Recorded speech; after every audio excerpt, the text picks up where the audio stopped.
Hey there, and welcome to this explainer. Today, we are unpacking what is, without a doubt, the most devastating intelligence breach in U.S. history. We're talking about a case that literally brought the CIA to its knees right in the middle of the Cold War. As we'll see, we're going to look at how a totally ordinary, mid-level bureaucrat managed to systematically dismantle America's most sensitive spy network from the inside out. And the craziest part? He did it completely undetected for almost a decade. Okay, let's dive right into this. Picture this. It's a crisp morning, June 1985, just outside Moscow. A guy named Adolf Tolkachev steps out of his car near this highly secure Soviet Defense Research Institute. Now, to the rest of the world, he's just an aerospace engineer, right?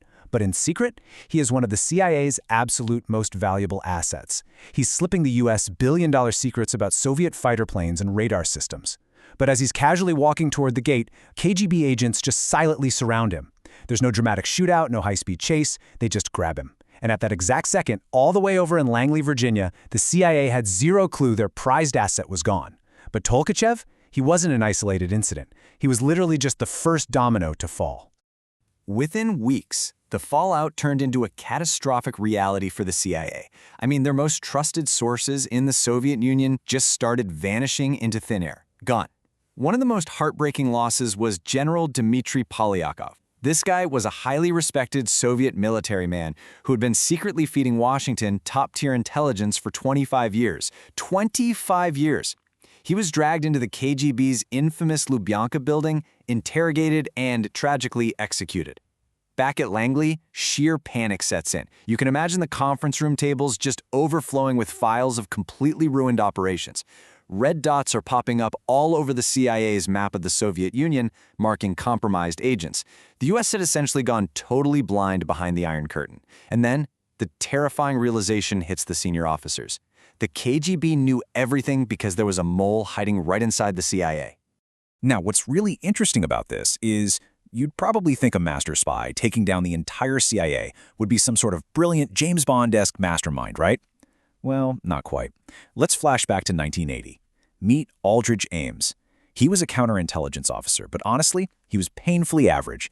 His annual reviews, they literally noted he was undisciplined, inconsistent, and he was constantly getting passed over for promotions.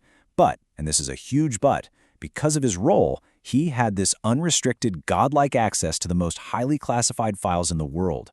He knew exactly who was risking their lives for America overseas. And as his own career stalled out, this deep, toxic resentment really started to build up. But resentment alone doesn't usually create a traitor. Desperation does. Ames was drowning in massive credit card debt, and his financial situation got a whole lot worse when he met his new partner, Maria del Rosario. She had a real taste for high society, expensive restaurants, basically a lavish lifestyle that his modest government salary just could not support.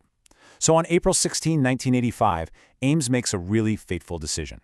He literally walks right into the Soviet embassy in Washington, D.C., walks right up to a contact, and hands over an envelope. Inside, the identities of two CIA sources. In exchange, he asked for a very specific sum, exactly $50,000. It was just enough to clear his debts and fund this new life. It's a pretty stark reminder that the biggest national security threats, they don't always start with some intense ideological fanaticism. Sometimes, they just start with really ordinary, mundane human flaws. So Ames actually convinced himself this was a one-and-done deal. Just a quick fix to get out of the red, right? But in the world of espionage, once you open the door to the enemy, closing it is never easy. When the KGB happily handed him that 50 grand in cash, Ames suddenly realized the immense power he was holding. Over his next few meetings, he didn't just give up two names. No, he handed over massive, comprehensive lists of CIA assets inside the Soviet military and the KGB itself. He knowingly sentenced his own colleagues to death, literally trading human lives for stacks of $100 bills. And this brilliantly illustrates the utter chaos going on at headquarters, because the CIA was completely blind to the rot inside their own walls. In 1986, while they're desperately trying to figure out why all their Soviet agents are dying, what do they do with Aldrich Ames? Well, they promote him. Yep, they send him and Rosario to Rome, Italy. And Rome wasn't just some beautiful vacation spot, it was one of the most active, intense espionage battlegrounds of the entire Cold War. By placing Ames there, the CIA inadvertently gave the KGB a VIP, front-row ticket to America's most sensitive European operations. Basically, anything the CIA planned in Rome, the KGB knew about almost instantly. But hold on, the dramatic irony actually gets even darker. When Ames eventually finishes his tour in Rome and heads back to the US, the CIA assigns him to their Counterintelligence Center.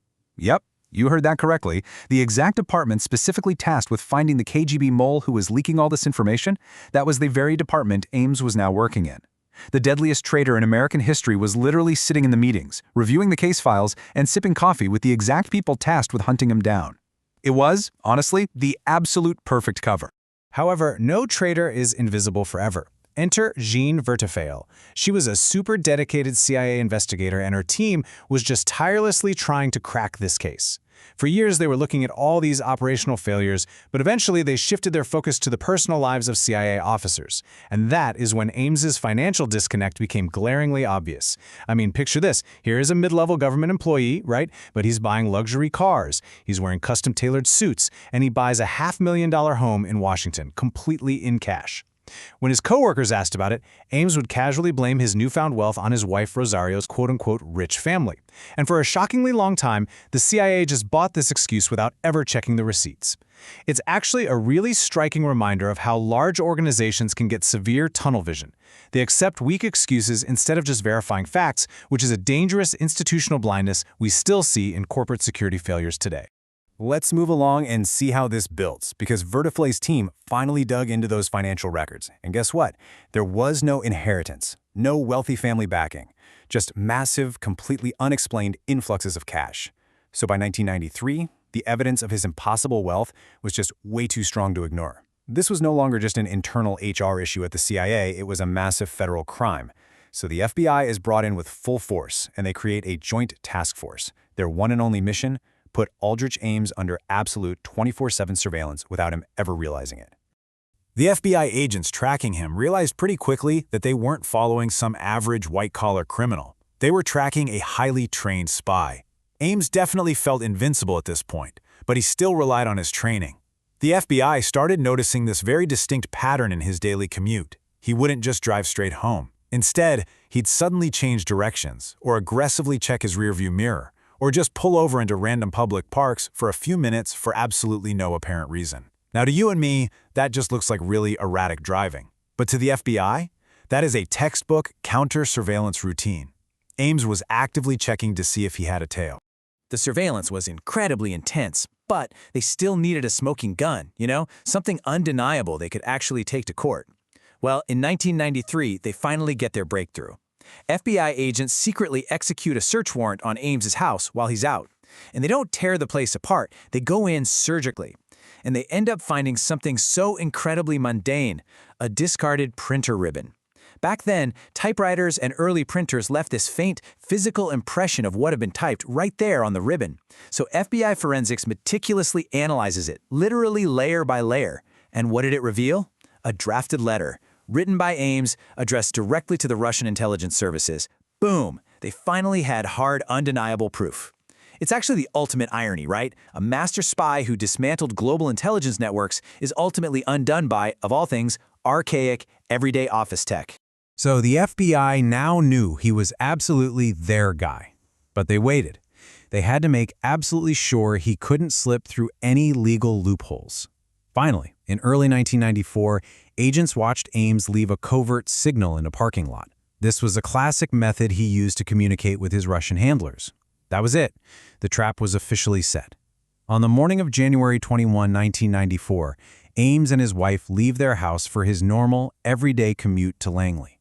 And suddenly, FBI vehicles just swarm his car from all directions, forcing him to a complete halt.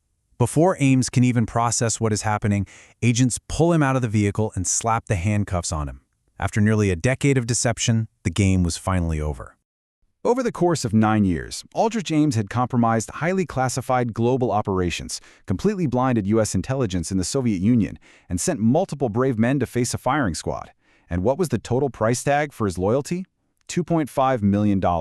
That's it. It still remains one of the largest payouts in the entire history of espionage, and every single dollar of it was quite literally stained with the blood of his own colleagues. So the crucial point here is that the evidence was just so overwhelming that a lengthy trial wasn't even necessary. Ames pleaded guilty to espionage, and he was sentenced to life in federal prison without the possibility of parole, meaning he is going to take his last breath behind bars. His wife, Rosario, She also got a prison sentence for her role in the conspiracy. For the CIA, this whole ordeal was a massive, system-shocking wake-up call. They had to completely tear down and rebuild their internal security from scratch, totally changing how they shared secrets and, most importantly, how they tracked the personal finances of their own officers. Today, Aldrich Ames's name is taught to every single new CIA recruit, not as some master spy to look up to, but as a permanent, chilling warning. And it leaves us with a pretty terrifying thought to ponder. How do you protect yourself when your most dangerous enemy is the person you trust the most? The Ames case proves that sometimes the absolute greatest threats aren't thousands of miles away across enemy lines. Sometimes they're sitting right in the cubicle next to you, casually drinking coffee. Thank you so much for joining me on this explainer. I really hope this deep dive helped you grasp the immense scale and impact of this historical betrayal. Keep questioning, keep learning, and I'll catch you in the next one.